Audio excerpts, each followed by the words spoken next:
فاتحہ۔ بسم اللہ۔ لا حول ولا قوة الا باللہ العلی العظیم۔ حسبنا اللہ ونعم الوکیل، نعم المولا ونعم النصیر۔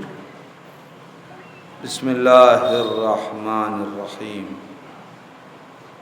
الحمد للہ الواحد الاحد الفرد الصمد الذي لم يلد ولم يولد ولم يكن له كفوا احد، ثم الصلاة والسلام والتحية والإكرام على الرسول الأمي المكي المدني الهاشمي القرشي المطلبي مولانا و مولا الكونين جد الحسن والحسين أبي القاسم المصطفى محمد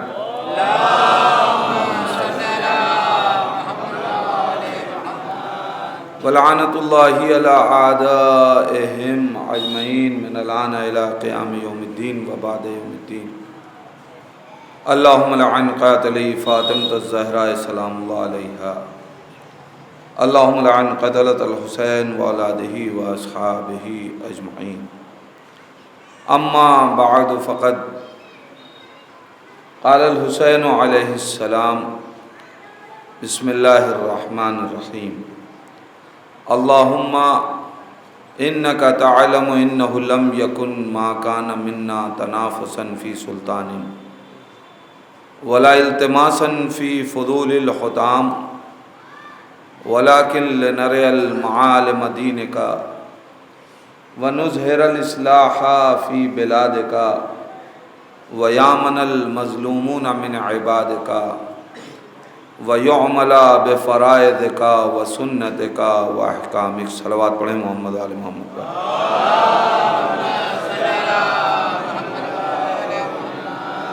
مل جل کے صلوات پڑھیں محمد آل محمد۔ اللہم صلی علی محمد وآل محمد۔ عزیزان ایمان، سرکار سید الشہداء امام علی مقام وارث انبیاء اعلان کر رہے ہیں، کربلا کے مقصد اور ہدف کو بیان کرتے ہوئے، خدا کو گواہ بناتے ہوئے کہ پروردگار تو جانتا ہے کہ حسین نے کربلا حکومت کے لیے نہیں بنائی، پھر کس لیے کربلا بنائی؟ وَلَٰكِن لِنَرَى الْمَعَالِمَ دِينِكَ، ہم نے کربلا اس لیے بنائی تاکہ تیرے دین کی قدروں کو بلند کیا جائے۔ اور یہ بات طے ہو چکی کہ چونکہ مجلسیں کربلا ہی کے تسلسل کا نام ہے، عزاداری کربلا کے آئینے کا نام ہے، جس میں ہم عکس کربلا دیکھ سکتے ہیں، تو جو مقصد عزاداری کا، جو مقصد کربلا کا ہے، وہی مقصد عزاداری کا ہوگا۔ یہ ہو ہی نہیں سکتا کہ کربلا کا مقصد کچھ اور ہو، عزاداری کا مقصد کچھ اور ہو۔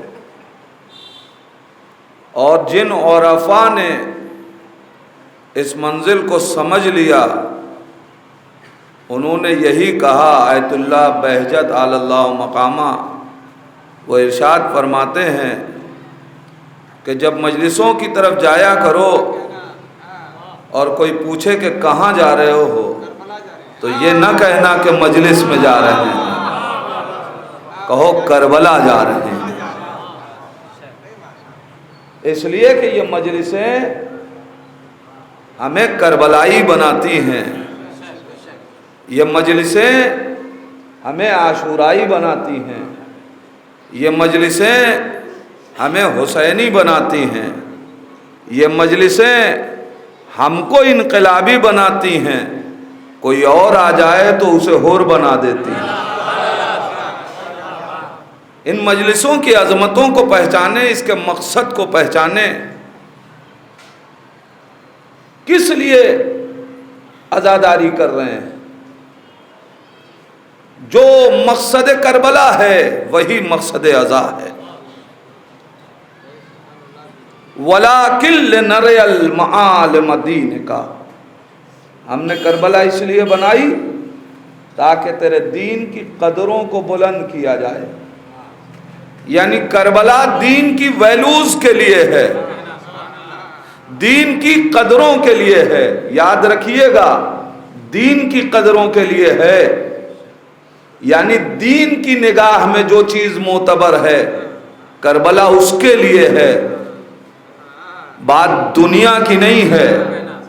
ہو سکتا ہے کہ دنیا کسی چیز کو معتبر سمجھے، دین کی نگاہ میں وہ معتبر نہ ہو، اور ہو سکتا ہے کہ دنیا کسی چیز کو غیر معتبر سمجھے اور دین کی نگاہ میں وہ معتبر ہو.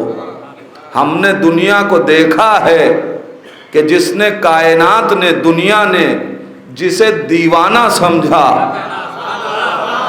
وہ اتنا معتبر دکھائی دیا چونکہ نگاہ عصمت میں معتبر تھا، دین کی نگاہ میں معتبر تھا. جب دین کی نگاہ میں معتبر ہو، معصومین کی نگاہ میں معتبر ہو، تو پھر وہ اگر گھروندہ بھی بنا میں جنت دے دے. لہذا دین نے معتبر بنایا ہو، دین کے لیے ویلو، اور اس کے لیے کربلا بن رہی ہے. تو اب دین میں معتبر چیزیں کیا ہیں؟ کم سے کم ہم اصول دین اور فروع دین کی فہرست کو تو دیکھ کے طے کر سکتے ہیں نا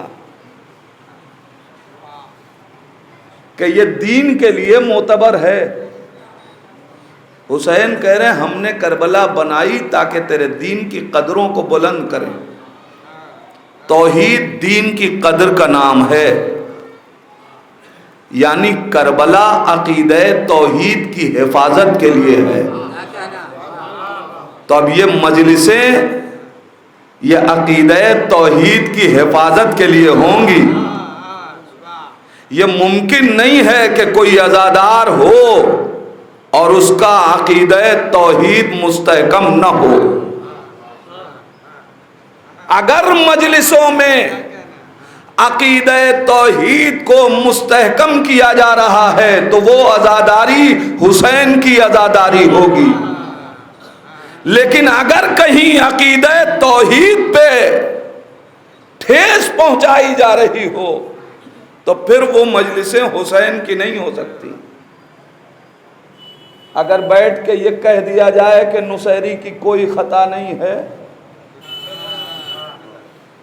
تو پھر یہ سمجھ لیجئے گا یہ جملہ بہت چھوٹا نہیں ہے. میں اپنے جوان بھائیوں کے ذہن کے دریچوں کو کھولنا چاہتا ہوں. یہ جملہ چھوٹا نہیں ہے کہ نصیری کی کوئی خطا نہیں تھی. آپ بتائیں نصیری کو علی نے قتل کیا یا نہیں؟ قتل کیا نا. تو اگر نصیری کی خطا نہیں تھی تو علی نے کسی بے خطا کو قتل کر دیا.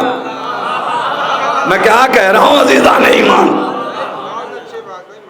اس کا مطلب امیر کائنات نے عیاذاً باللہ کسی بے گناہ پہ تلوار چلائی. ارے جس علی کی تلوار 40 نسلوں کا مطالعہ کر کے، یہ علی ہیں، علی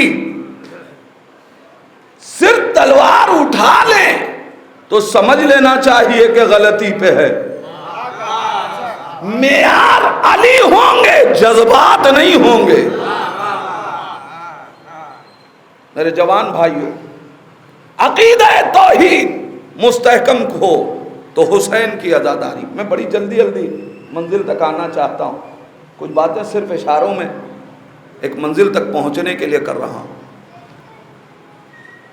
کربلا کس لیے بنی؟ دین کی قدروں کو بلند کرنے کے لیے. عقیدہ توحید دین کی قدر کا نام.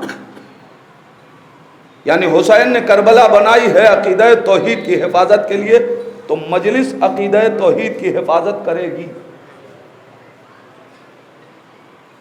عدالت دین کی قدر کا نام.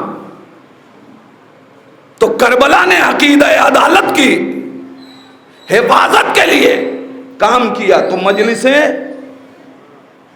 اسی لیے کہیں اور عدالت پائی جائے یا نہ پائی جائے، مگر یہ وہ عقیدہ رکھنے والے ہیں جہاں عقیدے میں توحید کے بعد عدالت شرط ہے۔ تو عقیدہ توحید، عقیدہ عدل، عقیدہ نبوت، عقیدہ امامت، عقیدہ قیامت، یہ سب دین کی قدر ہے۔ نماز دین کی قدر، روزہ دین کی قدر، حج دین کی قدر، یہ سب دین کی قدریں ہیں نا۔ تو اب مجلس تو حسین کی ہوگی مگر بات توحید کی ہوگی، اس لیے کہ یہ مجلس آئینہ ہے کربلا کا۔ مجلس حسین کی ہوگی، بات عدالت کی ہوگی۔ مجلس حسین کی ہوگی، بات نبوت کی ہوگی۔ مجلس حسین کی ہوگی، بات امامت کی ہوگی۔ مجلس حسین کی ہوگی، بات قیامت کی ہوگی۔ مجلس حسین کی ہوگی، تذکرہ نماز کا ہوگا۔ مجلس حسین کی ہوگی، ذکر روزے کا ہوگا۔ مجلس حسین کی ہوگی، باتیں حج کی ہوں گی۔ عزیزان ایمان، اسی تسلسل سے آگے بڑھتے جائیے۔ مجلس حسین کی ہوگی، تذکرہ جہاد کا ہوگا۔ مجلس حسین کی ہوگی، بات اچھائیوں کی ہوگی۔ مجلس حسین کی ہوگی، روکا برائیوں سے جائے گا۔ مجلس حسین کی ہوگی تو بات تولا کی ہوگی۔ مجلس حسین کی ہوگی تو بات تبرہ۔ صلوات پڑھ دے محمد علیہ۔ مائک خراب ہو۔ عزیزان ایمان، اب یہ نہ کہیے گا کہ یہاں یہ نہ پڑھا جائے، وہ نہ پڑھا جائے۔ نہیں، تذکرہ نماز کا بھی ہوگا، ذکر تبرہ کا بھی ہوگا۔ یہ مجلس حسین ہے، میں یوں ہی نہیں کہہ رہا ہوں عزیزان ایمان۔ دلیل نہ دوں تو بات نہ مانیے گا۔ اگر حسین کے خیمے میں ہے کوئی تو یہ ممکن ہی نہیں ہے۔ انتخابی مجمع حسین کا نہیں ہوتا کہ دین انتخاب کر کے دین سے چیزیں لے لے، جس میں مزہ آئے، جو اپنا لگے، جو اچھا لگے۔ یہاں مجموعے کا نام ہے دین، تو ہر چیز اس مجلس سے ملے گی، کسی چیز پہ اعتراض نہیں۔ سلیقہ البتہ ہونا چاہیے، سلیقہ البتہ ہونا چاہیے۔ حکم نماز کا بھی پہنچایا جائے تو سلیقے سے، بات حج کی بھی کی جائے تو سلیقے سے، پیغام خمس و جہاد کا دیا جائے تو سلیقے سے۔ اس لیے کہ اگر سلیقے سے جہاد نہ سمجھایا جائے تو طالبان بن جاتے ہیں۔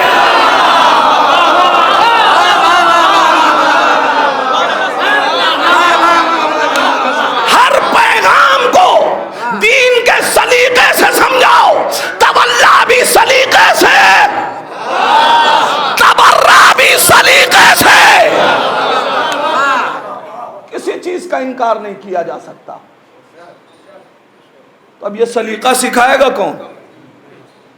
یہ مجلسیں، یہاں سے سلیقہ سکھایا جاتا ہے۔ اسلام تنہا وہ مذہب ہے کہ جس نے صرف حکم نہیں دیا بلکہ کچھ آئیڈیلز رکھے۔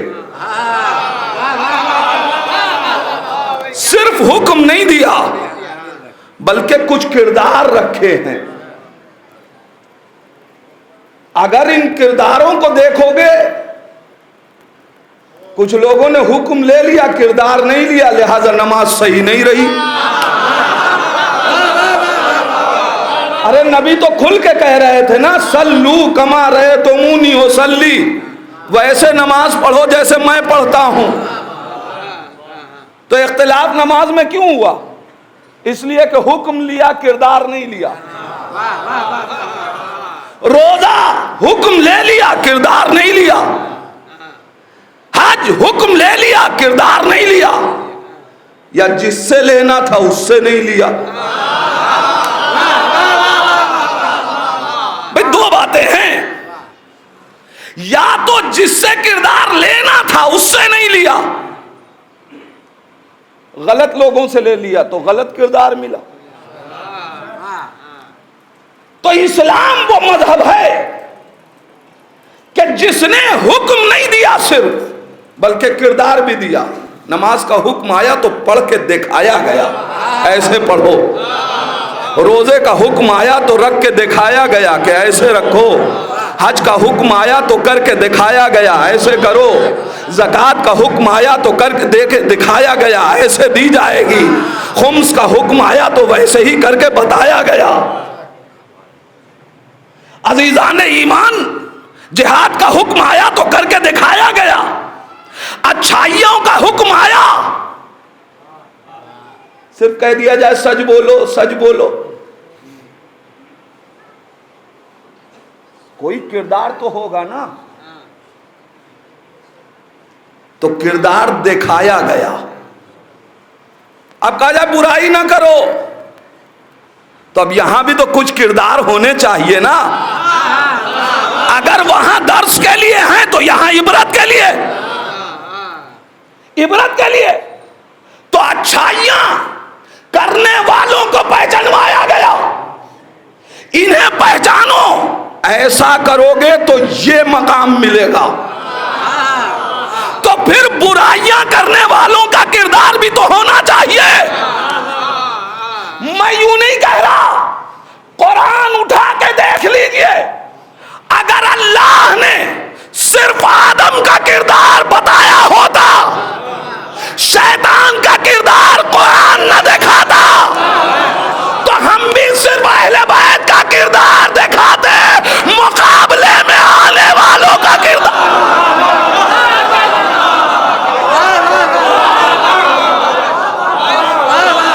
مسئلہ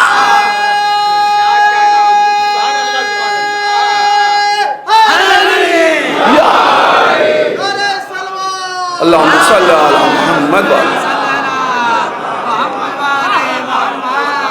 مسئلہ یہ ہے، آدم ہو، نوح ہو، ابراہیم ہو،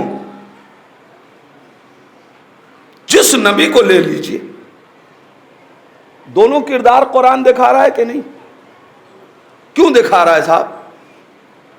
اس لیے کہ یہ اچھا کردار ہے، اسے دیکھو، اس سے محبت کرو۔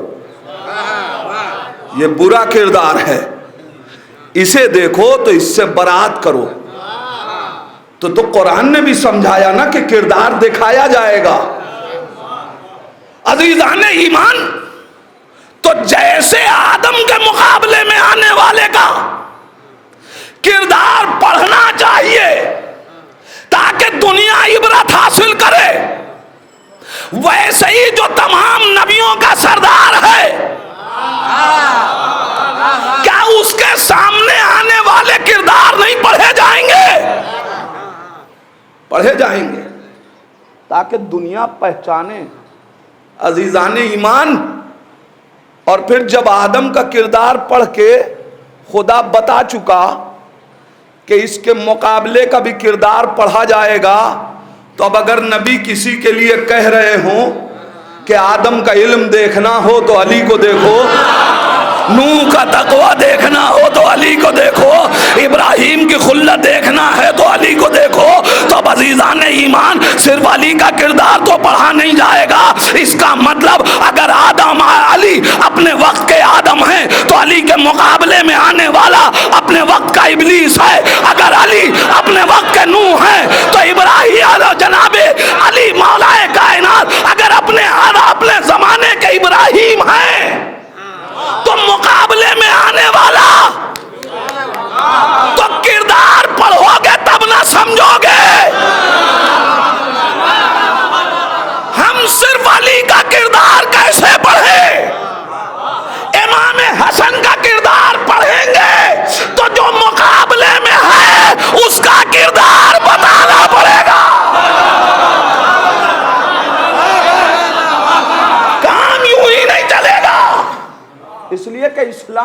آ رہا ہے، صرف حکم نہیں، چہرے دکھاؤ، کردار بتاؤ۔ اب عزیزان ایمان، تولا کے لیے یہ کردار، تو تبرہ کے لیے بھی تو کوئی کردار ہوگا۔ اب کیسے سمجھیں کہ کون سا کردار پڑھا جائے؟ کون بتائے گا؟ آؤ زیارت عاشور پڑھو۔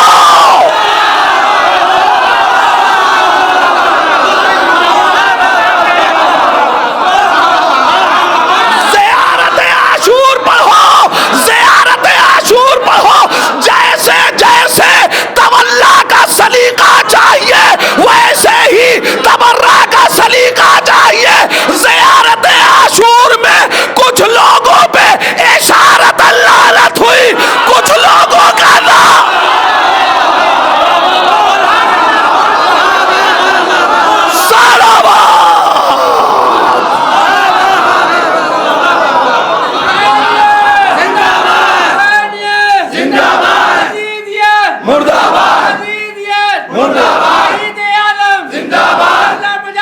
زندہ باد، زندہ باد، زندہ باد، حیدری،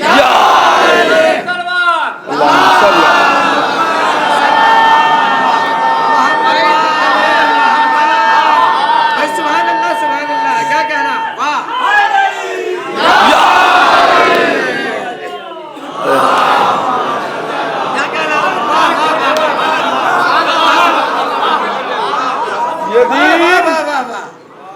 یہ دین کسی بد سلیقہ کے ہاتھوں سے نہیں ملا، ہمیں سلیقہ مند قیادتیں ملی ہیں، لہذا ہم کو ہر شے کا سلیقہ سکھایا گیا ہے۔ لہذا اب اپنی محفلوں میں زیارت عاشور میں جن کو اشارت لعنت ہے ان کا نام نہ لینا، اور جن کا نام ہے ان سے مروت نہ کرنا۔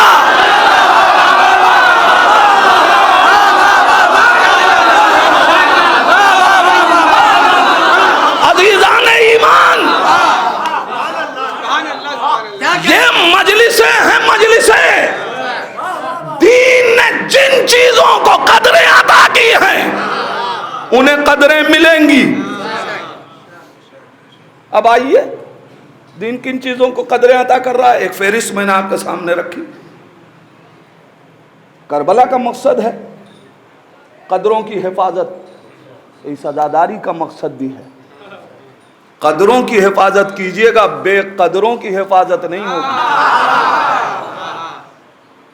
خداوند عالم نے کائنات میں ایک گھر بنایا اور ساری کائنات کو حکم دے دیا کہ اس گھر کا طواف کرو۔ اور یہ بات یاد رکھیے گا، قرآن پہلے ہی فیصلہ کر چکا، وَتُعِزُّ مَن تَشَاءُ۔ بیساکھیوں سے عزت نہیں ملتی، کردار سے عزت ملتی۔ لہذا اعلان کیا اس نے، ایک گھر بنا رہا، گھر بنوا دیا کہ سب اس کا طواف کرو۔ عزت کی نگاہ سے دیکھو دنیا نے کیا کیا، اس کے مقابلے میں ایک گھر۔ جب وہ گھر تعمیر کر دیا، اب اس کی طرف لوگ نہیں راغب ہو رہے ہیں، جبکہ یہ گھر ظاہراً نہ بہت اچھے پتھر کا تھا، نہ بہت اچھا ڈیکوریشن تھا، لیکن وہ جو گھر اس کے گھر کے مقابلے میں بنایا گیا، ہیرو جواہرات سے بنایا گیا۔ ہیرے جواہرات، سنگ احمر، سب کچھ لگا کے گھر بنا لیا گیا، مگر اس کے باوجود اسے عزت نہیں ملی۔ ایک بات سمجھ میں آئی، جسے خدا بنائے عزت اسی کو ملتی ہے، اس کے مقابلے میں دنیا کچھ بھی بنا لے عزت نہیں ملتی۔ اچھا بنایا تھا بڑے غرور سے کہ عزت ملے گی، نہیں ملی تو کیا کیا؟ اب چل کے اس کو گرا دو۔ ایک اور بات پتا چلی، اللہ جسے بنائے اسے عزت ملتی ہے، دنیا جسے بنائے عزت نہیں ملتی۔ جب عزت نہیں ملتی تو دنیا یہ چاہتی ہے اسے قتل کر دو، سمجھتی ہے کہ جب وہ گرا دیا جائے گا، وہ قتل کر دیا جائے گا تو اسے عزت مل جائے گی، مگر اسے معلوم ہی نہیں تم جتنی عزت کے چکر میں پڑو گے لعنت اتنی ہی ملتی چلی جائے گی۔ بنا دیا گیا، ہوا کیا؟ جب عزت نہیں ملی تو ابرہہ ایک لشکر لے کے آیا تاکہ اسے ڈھا دے۔ ہاتھیوں پہ سوار ہو کے خداوند عالم نے کیا کیا؟ چھوٹی چھوٹی ابابیل، اس کی منقار میں چھوٹی چھوٹی کنکری دے کے بھیج دیا۔ قرآن کیا کہہ رہا ہے؟ کعصف معقول، ان کنکریوں نے یہ حال کر دیا کہ چبائے ہوئے بھوسے کی طرح، چبایا ہوا بھوسا۔ اے پروردگار، وہ ہاتھی لے کے آیا تھا تو کیا تیرے پاس ہاتھی نہ تھے؟ یہ اتنا چھوٹا سا جانور، اور اس جانور کے بھی پروں میں پتھر نہیں بھیجا کہ پتھر کا سائز کچھ بڑا ہو جائے۔ منقار میں، ابابیل کے منقار میں کتنی بڑی کنکری آئے گی، لے کے آئے، گرا دیا۔ یہ کعصف معقول۔ پروردگار کسی ہاتھی کو بھیجتا، ہاتھی کا لشکر تھا، مقابلے میں ہاتھی بھیج دیتا۔ قدرت آواز دے گی، میں بھیج تو دیتا ہاتھی، مگر دنیا یہ سمجھتی کہ ہاتھی نے ہاتھی والے لشکر کو مارا۔ میں بتانا چاہتا ہوں کہ یاد رکھو، جس کے ساتھ خدا ہو وہ ظاہراً کمزور بھی ہو تو وہی طاقتور ہوتا ہے۔ بھیج دیا کعصف معقول، چبایا ہوا بھوسا۔ ہوا کیا؟ آیا تھا کعبے کو ڈھانے کے لیے، مگر خود مٹ گیا۔ کعبہ آج بھی باقی ہے۔ عزیزان ایمان، اب کائنات سوچے کہ جب بیت کو کائنات مٹا نہ سکے تو اہل بیت کو خدا نے قدرت، بات قدروں کی ہے۔ اللہ جس چیز کو قدر عطا کر دے اس کو کوئی مٹا نہیں پاتا۔ خدا جس چیز کو قدر عطا کرے اسے کوئی ختم نہیں کر سکتا ہے۔ عزیزان ایمان، جہاں دین نے بہت سی چیزوں کو قدر عطا کی تھی، وہیں اسلام نے شہادت کو ایک قدر بنا کے پیش کیا۔ کربلا قدروں کی حفاظت کے لیے ہے، شہادت کو ایک قدر بنایا۔ کائنات نے کیا کیا؟ شہادت سے وہ قدر چھیننے کی کوشش کی۔ کیسے؟ پڑھیے تاریخ۔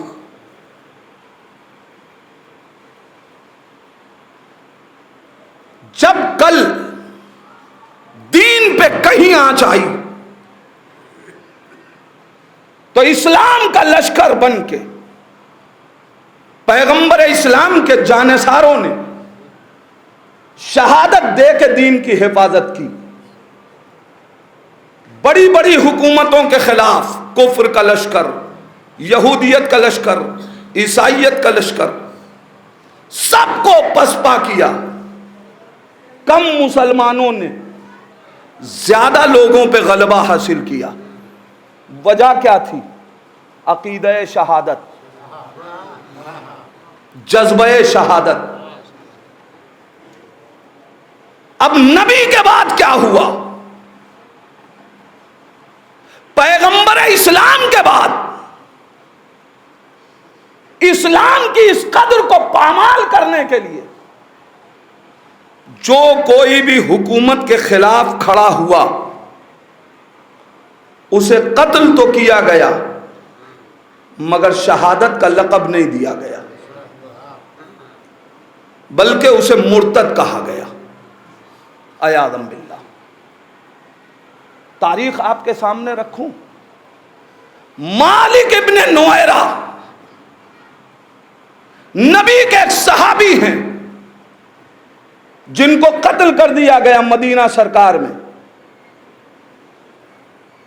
میں اپنے لفظوں کا ذمہ دار ہوں.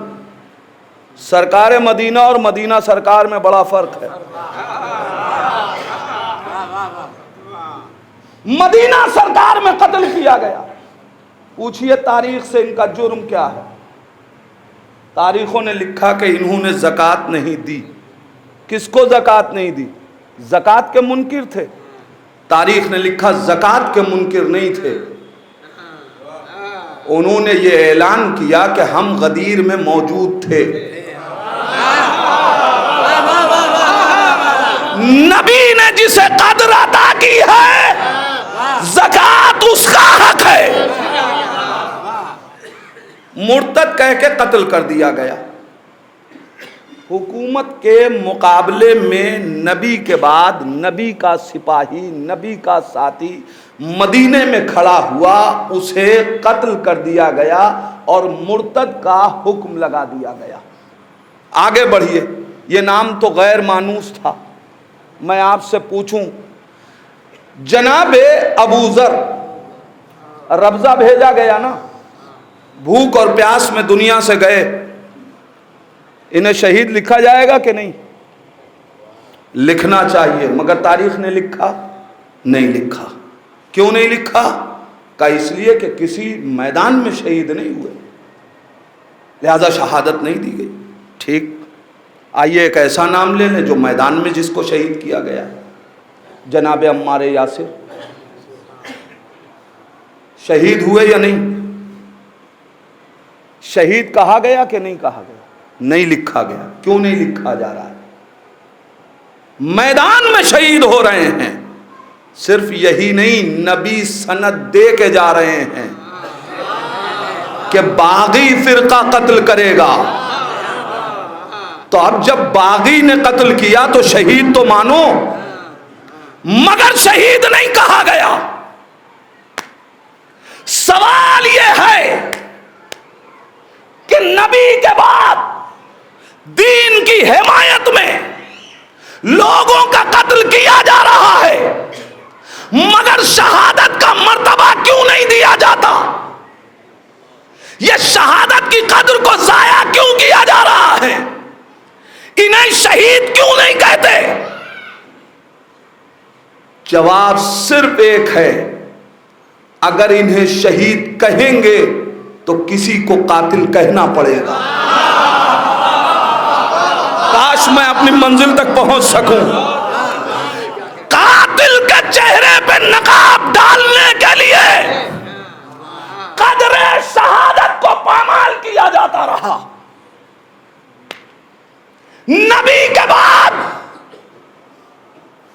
امیر کائنات کا دور، امام حسن علیہ السلام کا دور، ہر دور میں چاہے وہ حجر بن عدی ہوں، رشید حجری ہوں، یہ سب حکومت کے مقابلے میں کھڑے ہو رہے ہیں. سلیمان سرد خزائی، یہ سب کھڑے ہو رہے ہیں مگر کسی کو شہید کا لقب نہیں مل رہا ہے۔ عزیزان ایمان،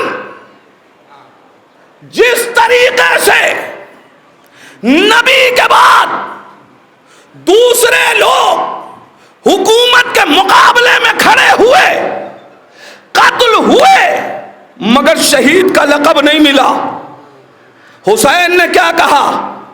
میں دین کی قدروں کی حفاظت کے لیے کربلا بنا رہا ہوں۔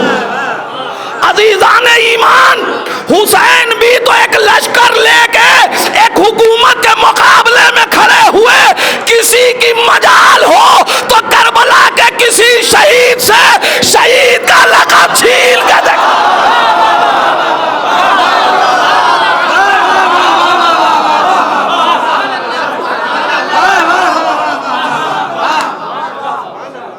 مجھے بتائیے ہے کسی میں مجال؟ کربلا کے کسی شہید کو کسی کی مجال نہ ہوئی کہ شہید نہ لکھے۔ سلام کرو حسین کو جس نے دین کی قدروں کی حفاظت کر لی۔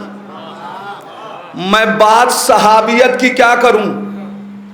میں آپ سے پوچھنا چاہتا ہوں، مجلس کے ماحول سے جواب مت دیجئے گا، تاریخ کے صفحات سے جواب دیجئے گا۔ نبی شہید ہیں؟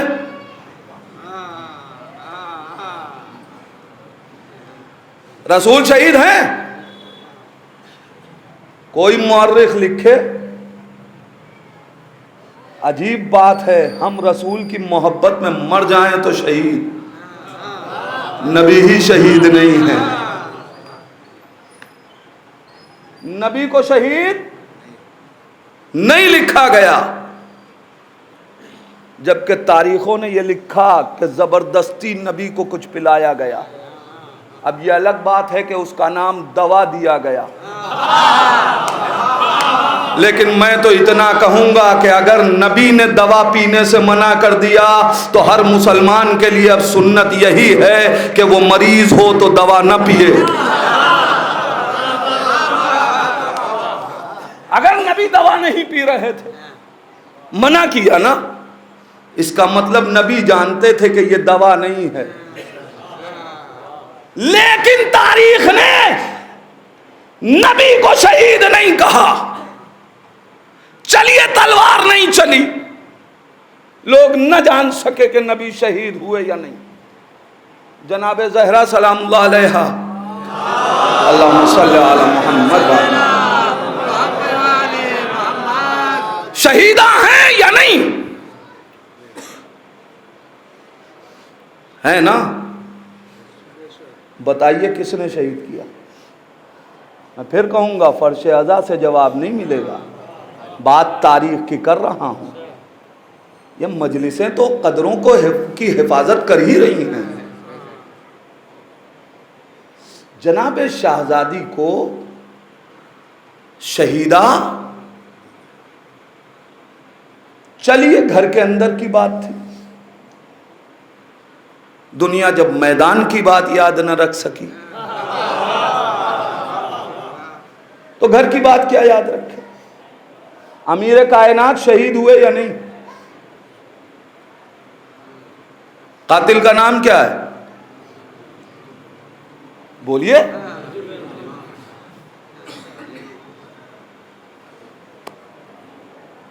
عبد الرحمن ابن ملجم قاتل نہیں ہے، اس لیے کہ تاریخوں نے لکھا کہ قاتل 3 طرف بھیجے گئے۔ تو جب بھیجا گیا،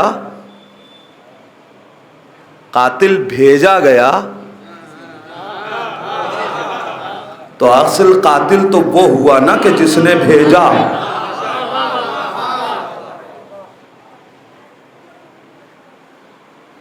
پڑھ لیجئے تاریخ، 3 طرف قاتل بھیجے گئے، ایک شام، ایک بصرہ، ایک کوفہ۔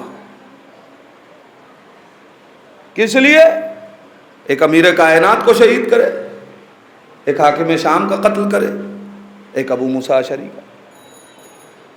اچھا ٹھیک ہے، تو جب قاتل 3 طرف گئے تو قتل ایک ہی کیوں ہوا؟ ایک ہی قتل کیوں ہوا؟ بھئی یا تو یہ ہو کہ 2 قاتل پکڑا گئے، تو ہمارے حوالے قاتل کرو تاکہ ہم پوچھیں کہ بھیجا کس نے تھا۔ میں کیا کہہ رہا ہوں عزیزان ایمان؟ یا تو وہ قاتل ہمارے حوالے کرو تاکہ قاتل سے پوچھا جائے، آپ کی اپنی زبان میں بولوں، سپاری کس نے دی، قتل کس نے کیا کروایا، نہیں معلوم، تو قتل کیوں نہیں ہوا؟ جبکہ پلان ایک ہی تھا، منصوبہ ایک ہی تھا کہ جب نماز صبح پڑھنے آئیں تو قتل کر دینا۔ تو یا تو یہ کہیے کہ قاتل مسجد تک نہیں پہنچا، یا یہ کہیے جن کو قتل کرنا تھا وہ مسجد میں نماز صبح کے لیے نہیں آئے۔ اما بھیا تو پھر یہ بتاؤ، ایک عام مسلمان بھی ماہ مبارک میں نماز مسجد میں پڑھتا ہے۔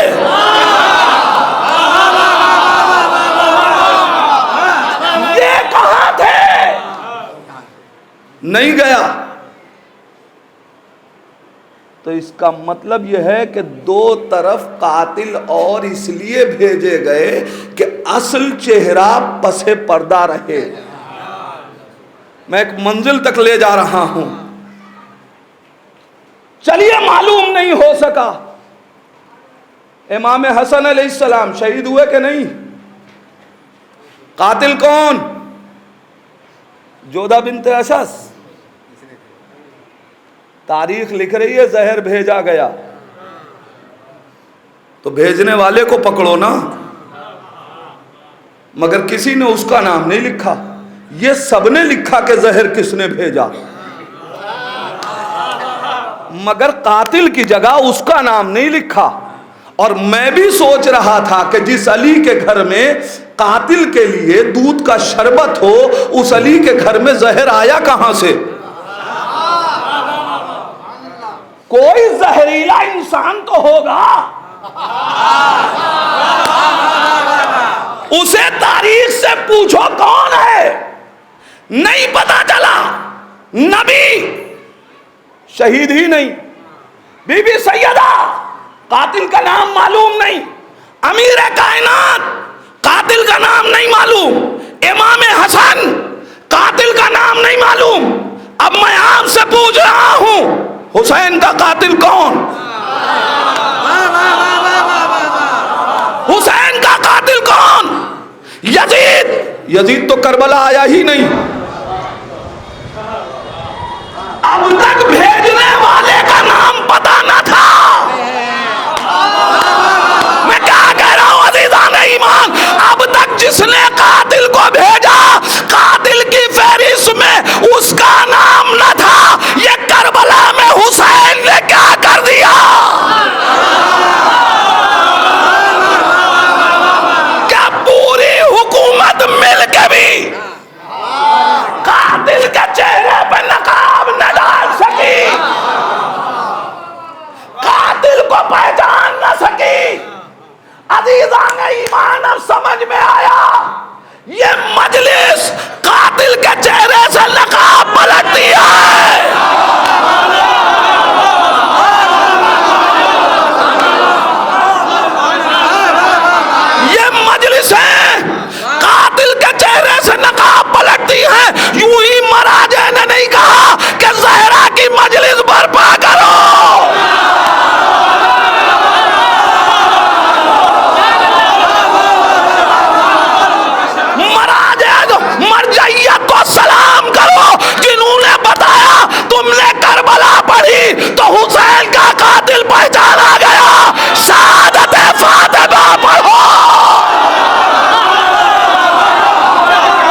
وجہ کیا ہے؟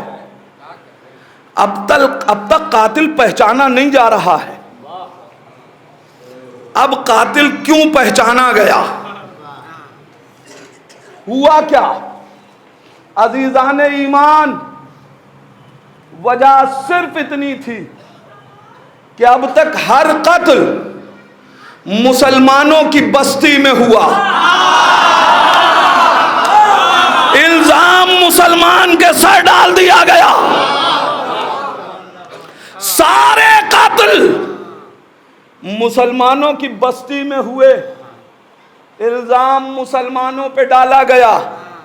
اصل قاتل پہچانا نہیں گیا. حسین نے آواز دی، اے یزید، اگر تو بنی امیہ کی مکاریوں کا وارث ہے، میں حسین سیاست نبوی کا وارث، میں حسین سیاست علوی کا وارث، میں حسین سیاست فاطمی کا وارث، میں حسین سیاست حسنی کا وارث. یاد رکھنا، تم مدینے میں بیعت مانگو گے، میں مدینے سے نکلوں گا. تم مکے میں احرام میں خنجر بھیجو گے، میں مکے سے نکلوں گا. تم کوفے خط لکھ کے بلاؤ گے، میں مسلم کو بھیجوں گا، مگر خود کربلا آؤں گا.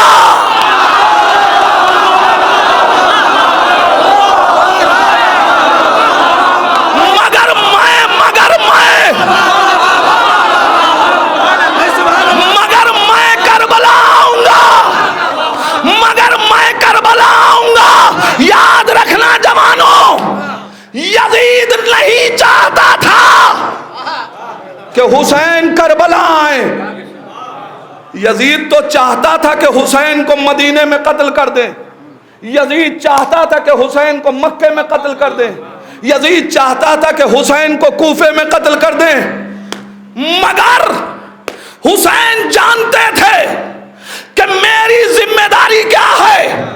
جملے کی حفاظت کرو تو پھر مجھے کہنے دو یہ غلط ہے کہ یزید حسین کو گھیر کے کربلا لایا.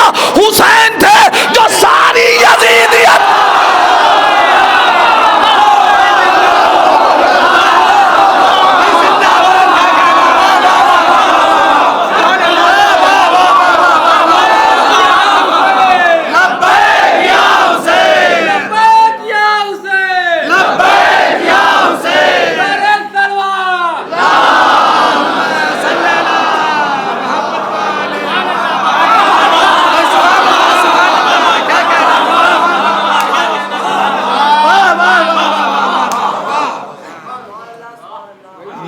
غلط ہے کہ حر کا لشکر ہے جو حسین کو گھیر کے کربلا لے آ رہا ہے. یزید کا لشکر ہے جو حسین کو گھیر کے کربلا لا رہا ہے. کائنات سمجھی ہی نہیں. حسین تھے جو پوری یزیدیت کو گھیر کے کربلا لائے. اب پہچانو حسین کی عظمتوں کو اور مصلحتوں کو. یزید نے تنہا حسین سے بیعت اور سر مانگا تھا. حسین کربلا میں تنہا نہیں آئے، علی اکبر کو ساتھ لائے، قاسم کو ساتھ لائے، غازی عباس کو ساتھ لائے، جناب زینب کو ساتھ لائے، جناب علی اصغر کو ساتھ لائے. اے مولا، سر تو آپ کا مانگا، یہ عباس کو کیوں لائے؟ قاسم کو کیوں لائے؟ یہ جناب امام علی اکبر کو کیوں لائے؟ یہ کربلا میں جناب علی اصغر کو کیوں لائے؟ امام حسین آواز دیں گے، میں کربلا میں تنہا آتا تو صرف میرے قاتل کا چہرہ پہچانا جاتا. میں کربلا میں تنہا آتا، میرے قاتل کا چہرہ پہچانا جاتا. یاد رکھنا، میں کربلا میں علی اکبر کو نہیں لایا، میں ہم شکل رسول کو لایا.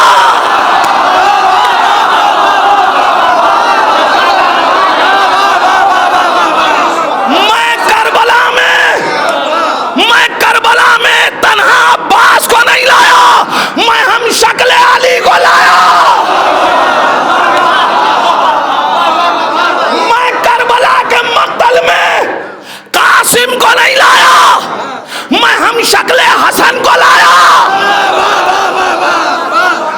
اگر تم نے نبی کو قتل نہیں کیا تو یہ ہم شکل رسول ہے، اسے قتل نہ کرنا۔ اگر تم نے علی کو قتل نہیں کیا تو یہ ہم شکل علی ہے، اسے قتل نہ کرنا۔ اگر تم نے حسن کو قتل نہیں کیا یہ وارث حسن ہے، اسے قتل نہ کرنا۔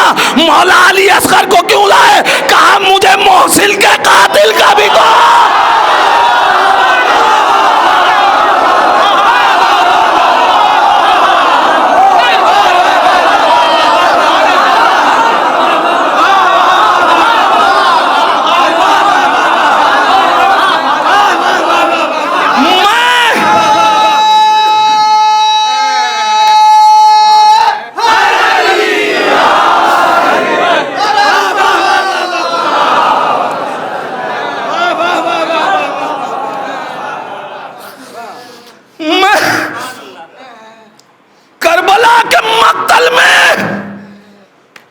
میں 6 مہینے کے بچے کو نہیں لایا ہوں،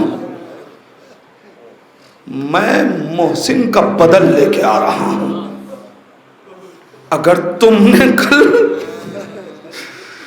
مدینے میں محسن کو قتل نہیں کیا تو یہ بھی تو 6 مہینے کا بچہ ہے، اسے قتل نہ کرو۔ میں کربلا میں صرف زینب کو نہیں لایا، میں ثانیہ زہرا کو لے کے آیا۔ اگر تم نے مدینے میں فاطمہ کے گھر میں آگ نہیں لگائی تو زینب کا خیمہ نہ جلانا۔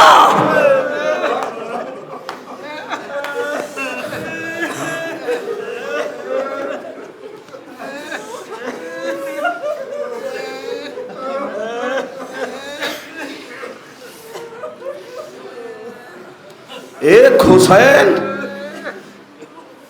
اتنے داغ صرف اس لیے سہ رہے ہیں کہ قاتلوں کا چہرہ پہچان لیا جائے۔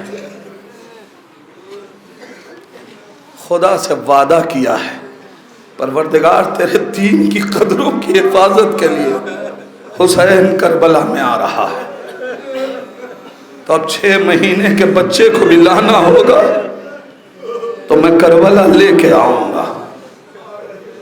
آ گیا ذکر جناب علی اصغر کا۔ شاید میں نے یہ واقعہ کبھی پڑھا ہو لیکن بڑا دردناک واقعہ ہے اور میرے موضوع سے مربوط ہے۔ عزاداری کی عظمتوں کو پہچانو، زیارت حسین کی اہمیت کو سمجھو۔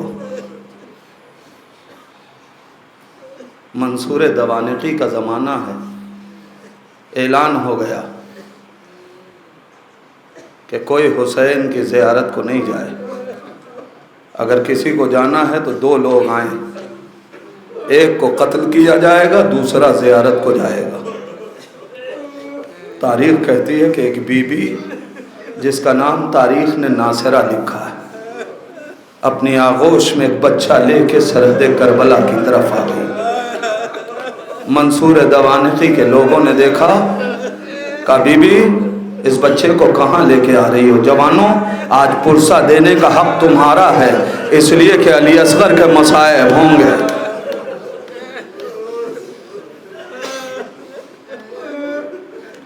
کہا یہ بچہ کہاں لے کے آئی ہو؟ کہاں جا رہی ہو؟ کہا حسین کی زیارت کو جا رہی ہو۔ حسین کی زیارت کو جا رہی ہو؟ تمہیں معلوم نہیں اعلان کیا جا چکا ہے 2 لوگ آئیں، ایک کو قتل کیا جائے گا، دوسرا زیارت کو جائے گا۔ ایک مرتبہ آواز دیتی ہے، اسی لیے تو اس بچے کو ساتھ لے کے آئی، اور اپنے بچے سے خطاب کر کے کہتی ہے میرے لال، اگر تو اس قابل ہوتا کہ اپنے قدموں سے چل کے آقا کی زیارت کو جاتا تو یہ ماں قربان ہوتی، تمہیں زیارت کو بھیجتی، مگر اے لال چونکہ تو اس قابل نہیں ہے لہذا تجھے قربان کروں گی، خود آقا کی زیارت کو جاؤں گی۔ جزاک اللہ، جزاک اللہ، حق ماتم ادا کر رہے ہو جوانوں۔ آوازیں بلند ہے، آواز بلند کرنے میں کبھی شرم محسوس نہ کرنا، اس لیے کہ جب بلند آواز میں گریا کرتے ہو نا تو چھٹے امام کی دعاؤں کے مستحق قرار پاتے ہو۔ آواز دی، اسی لیے تو اس بچے کو لے کے آئی. ظلم بڑھ گیا. کہا اب اس بچے کو ہم شہید نہیں کریں گے، قتل نہیں کریں گے، اپنے ہاتھوں سے تمہیں قتل کرنا پڑے گا. مجھے نہیں معلوم مزادارو کہ ماں نے اپنے بچے کی گردن پہ چھری کیسے چلائی. عجب نہیں کربلا کا رخ کیا ہو. اے رباب مجھے حوصلہ دو، میں اپنے بچے کو حسین پہ قربان کر سکوں. ناصرہ نے بچے کو قربان کیا. تاریخ کہتی ہے کہ سرحد کربلا میں دوڑتی ہوئی آئی اور روضہ حسین پہ آئی، روضے کی جالی کو تھام لیا. آقا کل بھی مظلوم تھے، میرے آقا آج بھی مظلوم ہو. آج ظاہری کو آنے نہیں دیا جا رہا ہے. ابھی گریہ کر رہی تھی، نوحہ پڑھ رہی تھی کہ ایک مرتبہ کوئی بی بی آئی. اے ناصرہ، ناصرہ نے چونک کے دیکھا. بی بی تو کون ہے؟ اس عالم میں غربت میں مجھے کیسے پہچانتی ہے؟ میں تو تجھے نہیں پہچانتی. وہ بی بی آواز دیتی ہے ناصرہ میں بھی تمہیں نہیں پہچانتی. میں تو غازی عباس کے روضے پہ بیٹھی ہوئی میں گریہ کر رہی تھی، زیارت کر رہی تھی کہ وہاں کوئی بی بی تھی. جب میں حسین کے روضے پہ آنے لگی تو اس نے کہا کہ جاؤ حسین کے روضے پہ ایک بی بی ہے جس کا نام ناصرہ ہے، جا کے اس سے کہہ دو عباس کے روضے پہ کوئی بی بی تمہارا انتظار کر رہی ہے. ناصرہ نے اتنا سنا، تڑپ کے کھڑی ہو گئی، غازی کے روضے کی طرف چلی. سنو گے عزادارو، اب جیسے ہی غازی عباس کے روضے پہ آئی کیا دیکھا؟ کوئی بی بی ہے جس کی آغوش میں ناصرہ کا بچہ کھیل رہا ہے. ناصرہ یہ لے تیرا بچہ لے لے. ناصرہ گھبرا گئی، بی بی اسے تو میں اپنے آقا پہ قربان کر کے آئی تھی. اے بی بی یہ بچہ تمہیں کیسے مل گیا؟ اے ناصرہ جس حسین پہ قربان کیا میں اسی کی دکھیاری ماں فاطمہ.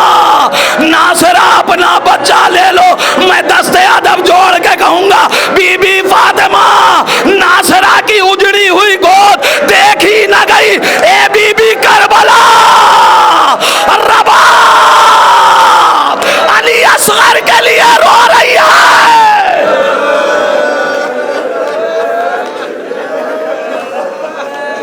عجب نہیں سیدہ آواز دے. وہ مرحلہ امتحان ہے مگر عزاداروں کیسا امتحان. بی بی رباب نے کیسا قیامت کا امتحان دیا. خدا مجھے طاقت دے میں پڑھ سکوں. بچن جملے گریہ کر رہے ہیں آپ. پروردگار باب الحوائج علی اصغر کی مصیبت پڑھی جا رہی ہے. میرے اللہ یہ آنکھیں علی اصغر کے غم میں اگنمناک ہیں. اے میرے پروردگار علی اصغر کے اس چھدے ہوئے گلے کا واسطہ ان کی آنکھوں کو اس وقت تک بند نہ کرنا جب تک کربلا کی زیارت نہ کر لیں. 11ویں محرم کوک جلی ماں بیٹھی ہوئی ہے کہ ایک مرتبہ فضہ دوڑتی ہوئی آئیں. بی بی رباب غضب ہو گیا. اے شہزادی غضب ہو گیا. شہزادی کہتی ہیں رباب بی بی فضہ اب کیا غضب ہوگا؟ میرا والی و وارث مارا گیا، اب کیا غضب ہوگا؟ شہزادیوں کے سروں سے چادریں چھن گئی، اب کیا غضب ہوگا؟ ایک مرتبہ فضہ آواز دیتی ہے بی بی ابھی سر گنے جا رہے تھے، میں نے پسر سعد کو سنا ہے وہ کہہ رہا تھا ایک سر نظر نہیں آتا. کسی نے کہا حسین نے اسے پشت خیمہ دفن کیا ہے. عزاداروں روایت میں کہہ رہا ہوں سننے کی چیز نہیں ہے، احساس کی چیز ہے. حسین نے پشت خیمہ دفن کیا تھا مگر اب تو خیمہ جل چکا ہے نا. اب تو منظر سب ماں کی نگاہوں کے سامنے ہے۔ اے بی بی نیزہ بردار پشت خیمہ علی اصغر کا لاشا ڈھونڈنے کے لیے نکلے ہیں۔ اے عزادارو ماں زمین کربلا پہ اپنا جگر تھام کے بیٹھ گئی۔ اے عزادارو اب جب نیزہ زمین پہ مارا جاتا ہے رباب ہاتھ اٹھاتی ہے، پروردگار میرے بچے کی خیر، میرے اللہ میرے بچے کی خیر۔ ایک مرتبہ نیزہ چبایا گیا، اب جو نیزہ اٹھا علی اصغر کا لاشا۔ مجھے نہیں معلوم عزادارو ماں نے یہ منظر کیسے دیکھا، مگر اس سے عجیب منظر، نیزے سے لاشا نکالا گیا، سر و تن میں جدائی کی گئی، ماں طرف کے رہ گئی، اے میرے لال کبھی تیر مارا گیا، کبھی میرے لال تجھے نیزے سے اذیت دی گئی۔ انا للہ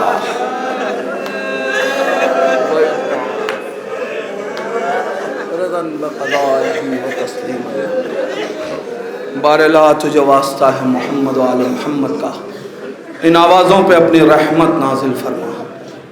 میرے پروردگار یہ آوازیں جو بلند ہیں غم حسین میں، میرے اللہ انہیں اتنی توفیق دے کہ ایسے ہی روضہ حسین پہ مجلس ہو اور یہ حسین کے جوار میں بیٹھ کے حسین کے شہیدوں کا ماتم کریں اور مادر حسین کو پرسا دیں۔